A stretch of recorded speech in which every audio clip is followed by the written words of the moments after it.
और यहां पर आपको दिखा रहे हैं, गृह मंत्री अमित शाह ने एक्स पर सोशल मीडिया पर ट्वीट किया है। दिल्ली वासियों ने बता दिया कि जनता को बार बार झूठे वादों से गुमराह नहीं किया जा सकता। जनता ने अपने वोट से गंदी यमुना, पीने का गंदा पानी, टूटी सड़कें, ओवरफ्लो होते सीवरों और हर गली में खुले शराब के ठेकों का जवाब दे दिया है। दिल्ली में मिले इस भव्य जीत के लिए अपना दिन रात एक करने वाले बीजेपी दिल्ली के सभी कार्यकर्ताओं, भाजपा के राष्ट्रीय अध्यक्ष जेपी नड्डा जी और प्रदेश अध्यक्ष श्री वीरेंद्र सचदेवा जी को हार्दिक बधाई देता हूं। चाहे महिलाओं का सम्मान हो, अनाधिकृत कॉलोनी वासियों का स्वाभिमान हो या स्वरोजगार की अपार संभावनाएं, मोदी जी के नेतृत्व में दिल्ली अब एक आदर्श राजधानी बनेगी। गृह मंत्री अमित शाह का ये जो ट्वीट आप देख रहे हैं, ये काफी ज्यादा महत्वपूर्ण। आपको बताते चले, पूरे चुनाव के दौरान गृह मंत्री अमित शाह को लगातार निशाने पर आम आदमी पार्टी की ओर से लिया जाता रहा और उनकी ओर से ट्वीट किया गया है। आपको बताते चले कि इसके ठीक पहले उन्होंने ये भी लिखा कि दिल्ली में झूठ के शासन का अंत हुआ, ये अहंकार और अराजकता की हार है, ये मोदी की गारंटी और मोदी जी के विकास के विजन का दिल्ली वासियों को विश्वास की जीत है। इस प्रचंड जनादेश के लिए दिल्ली की जनता का दिल से आभार।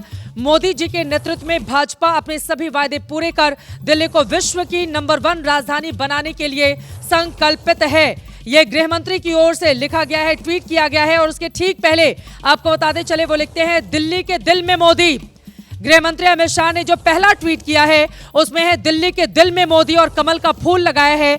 दिल्ली की जनता ने झूठे, धोखे और भ्रष्टाचार के शीश महल को नेस्तनाबूद कर दिल्ली को आपदा मुक्त करने का काम किया है।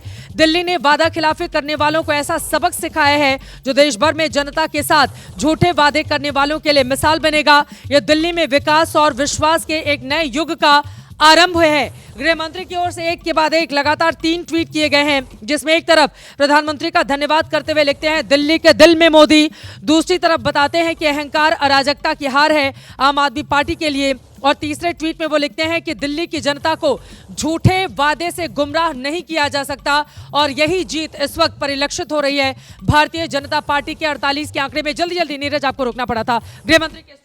बिल्कुल बिल्कुल, ये आदर्श राजधानी बननी चाहिए और क्योंकि भारत जो है आज दुनिया की 5वीं सबसे बड़ी अर्थव्यवस्था है, वो दिखना चाहिए ना कि हमारी राजधानी कैसी। आप देखिए डेवलपमेंट, देखिए नोएडा में, देखिए आप उत्तर प्रदेश में, देखिए आप, लेकिन पिछले 10 साल में विकास की गति जो थी बिल्कुल ठप हो चुकी थी राजधानी दिल्ली में। और इसका कारण क्या था, जो हम लोग पहले बात कर रहे थे, वेलफेयर स्टेट बहुत जरूरी है किसी भी लोकतांत्रिक। तो कहते थे एलजी काम नहीं करने। बिल्कुल, ये हम वेलफेयर स्टेट की बात करते हैं और लोगों को इसका फायदा मिलना चाहिए, लेकिन इसका मतलब ये नहीं कि आप सब चीज बिजली पानी फ्री कर दीजिए, रेवेन्यू आपके पास आएगा नहीं तो सड़क कैसे बनेगी। 2010 के बाद से राजधानी दिल्ली में आपने कोई नया फ्लाईओवर देखा, कोई नया ब्रिज देखा, आपने सड़कें देखी? साउथ दिल्ली जो एक समय में पूरे देश को, मैं अगर अपना अनुभव बताऊं, मैंने बहुत अलग अलग हिस्सों में जाकर देखा है, इतनी गंदगी है और सड़कें में कई जगहों पर, देखिए अब ये आम आदमी पार्टी को बुरा लगे या अच्छा लगे, लेकिन ये सही बात है कि जब आप हारते हैं तो उसके बहुत सारे वजह होते हैं और उसमें गंदगी बहुत ज्यादा थी, सड़कों पर गड्ढे बहुत ज्यादा थे और लोग इसकी शिकायत करते थे। चित्रा देखिए, G20 का जब सम्मेलन हुआ 2023 में, उस वक्त हमें शामियाने लगाने पड़े सड़कों की तरफ कि हम लोगों को इसको छिपाएं। जो दुनिया के विश्व के सारे बड़े नेता आ रहे थे, हम लोग क्या दिखाने चाह रहे हैं। अगर आप देखिए कि अगर एयरपोर्ट से भी अगर आप आ रहे हैं, प्रगति मैदान तक आ रहे हैं, मंडपम तक आ रहे हैं, वो रास्ते में भी आपको घेरना पड़ेगा। एमसीडी का जीतना भी आम आदमी पार्टी के लिए यहाँ पर खल गया, क्या बुरा हो गया? क्योंकि एमसीडी जब तक बीजेपी के हिस्से में थी तब तक आप बोलते थे सफाई नहीं हो रही है, बीजेपी जिम्मेदार है, सड़कें खराब है, बीजेपी जिम्मेदार है। अब एमसीडी आम आदमी पार्टी ने जीत लिया तो अब जवाब इन्हीं को देना पड़ता था और फिर देखिए विधायिका के चुनाव में। इसको मैं मुख्य कारण मानता हूं क्योंकि जो आम जनता है उनका काम जो है एमसीडी से ज़्यादा और दिल्ली सरकार से कम पड़ता है। Property tax, sanitation, zonal certificates, birth certificate, death certificate, ये सब चीज़ें एमसीडी के दायरे के अंडर आती हैं। एमसीडी जब तक बीजेपी पे थी, आम आदमी पार्टी उन पे आरोप लगा सकती थी। अब जब एमसीडी इनके पल्ले आई तो ये कुछ कर नहीं पाए, तो एमसीडी की जो नाकामी थी वो इनकी सरकार को ले डूबी है, जो ये मुख्य कारण है। और जो है कि ये लोगों का ज़्यादा इंटरेक्शन एमसीडी के साथ है रोज़मर्रा की ज़िंदगी में।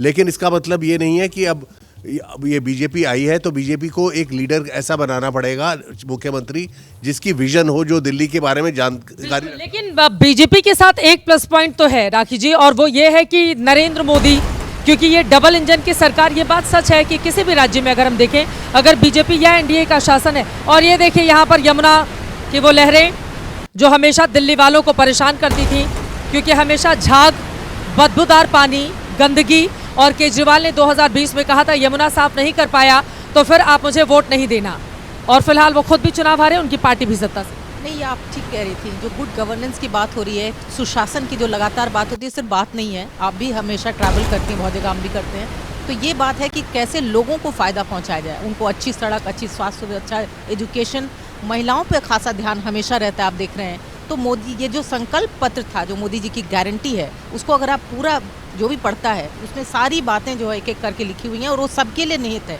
तो आई थिंक दैट सबको लेकर चलने का जो एक कलेक्टिव एक डिसीजन और एक फ्यूचरिस्टिक विजन था, वो बहुत काम आया। आप क्या कहेंगे, इतनी बुरी आम आदमी पार्टी की? इसकी दो वजह मैं देखता हूँ। पहली कि एमसीडी में आम आदमी पार्टी का होना, बीजेपी जितनी बार पिछली बार लड़ी है, बीजेपी एमसीडी में सत्ता में थी, इस वजह से बीजेपी को नुकसान होता था। जैसा सर ने कहा कि लोगों का वास्ता पड़ता है, तो बीजेपी को कहीं ना कहीं उसका खामियाजा उठाना पड़ता था। इस बार वो खामियाजा आम आदमी पार्टी ने उठाया। दूसरा, जो बीजेपी लगातार आरोप लगा रही थी अरविंद केजरीवाल और उनकी पार्टी पर, उनके जो नेता जेल गए, उसका भी कहीं ना कहीं बहुत बड़ा खामियाजा इस बार के चुनाव में आम आदमी पार्टी ने झेला है।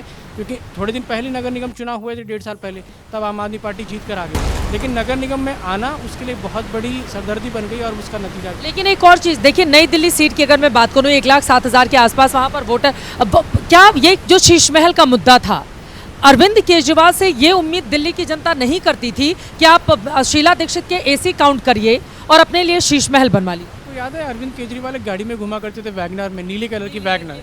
जब वो 39 दिनों की सरकार में भी थे, तब भी वो उसमें जाते थे। इस बार उनका मफलर भी नहीं दिखा है। मफलर भी नहीं था, जैकेट आ गई है हरे रंग की, तो वो भी कहीं ना कहीं मैटर करेगा। लेकिन एक चीज़ मैं आपको यहाँ दिलचस्प बता दूँ कि जब शीला दीक्षित मुख्यमंत्री बनी नई दिल्ली सीट से, तभी वो तीन ही बार जीत पाए, और केजरीवाल भी सिर्फ 3 ही बार जीत पाए। तो यहाँ से जीतना भी सिर्फ 3 ही बार लिखा है शायद। और बीजेपी के खाते में वो 3 बार का है, जब 3 बार मुख्यमंत्री बदलना पड़ा था। बड़ा बीजेपी चाहेगी कि कम से कम वो 3 बार वाली परिस्थिति इस बार उसके लिए पैदा नहीं। इनपुट है बस। जब वो आए थे तो मफलर के साथ खांसते भी थे, अब वो तो बंद उनका हो गया, लेकिन हमारी खांसी अगर आप देखें शुरू हो गई थी, तो वो अब मुझे लगता है उससे राहत मिलेगी। खांसी ठीक होगी लग रहा है। अरविंद ने खुद की खांसी ठीक कर ली और पूरी दिल्ली खांस रही थी। लेकिन वो तो बेंगलोर जाके ठीक की ना, दिल्ली की दवा से थोड़ी। नहीं, जनता तो खांस रही है ना, वो कहाँ जाए बेचारी। देखिए, मैं 2 बातें मानता हूँ। अरविंद ने ये कहा था कि मैं इस्तीफा देता हूँ, जनता के बीच जा रहा हूँ, और जनता तय करेगी कि मैंने करप्शन किया है, नहीं किया है। पहला। दूसरा सवाल, मैं शीश महल का मुद्दा है या नहीं है, जनता ने मान लिया। सिर्फ उनकी पार्टी को नहीं हराया, अरविंद का खुद हारना एक बहुत बड़ी बात है, बहुत बड़ा मैसेज है।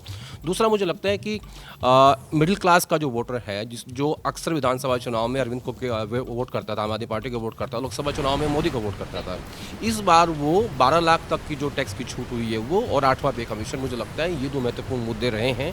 इसीलिए मिडिल क्लास वोट जो है वो बीजेपी के पास है। और बार बार ये भी कहा जाता रहा कि आरएसएस ने भी बैकडोर जो कैंपेनिंग की थी भारतीय जनता पार्टी के लिए, उसने भी यहां पर काम कर लिया है। कुल मिलाकर 26 सालों के बाद बनने जा रही है प्रचंड जीत के साथ बीजेपी की सरकार। अरविंद केजरीवाल खुद अपनी सीट हार चुके हैं, उनकी पार्टी सत्ता से बाहर हो गई है। अब एक नई तरह की पॉलिटिक्स क्या दिल्ली में देखने को मिलेगी? डबल इंजन की सरकार क्या तमाम उन वायदों को पूरा करेगी जो वायदे करके दिल्ली में बीजेपी सत्ता में आ रही है, आती हुई दिखाई दे रही है? नई दिल्ली से अरविंद केजरीवाल का हारना यकीनन आम आदमी पार्टी के लिए एक बहुत बड़ा झटका है।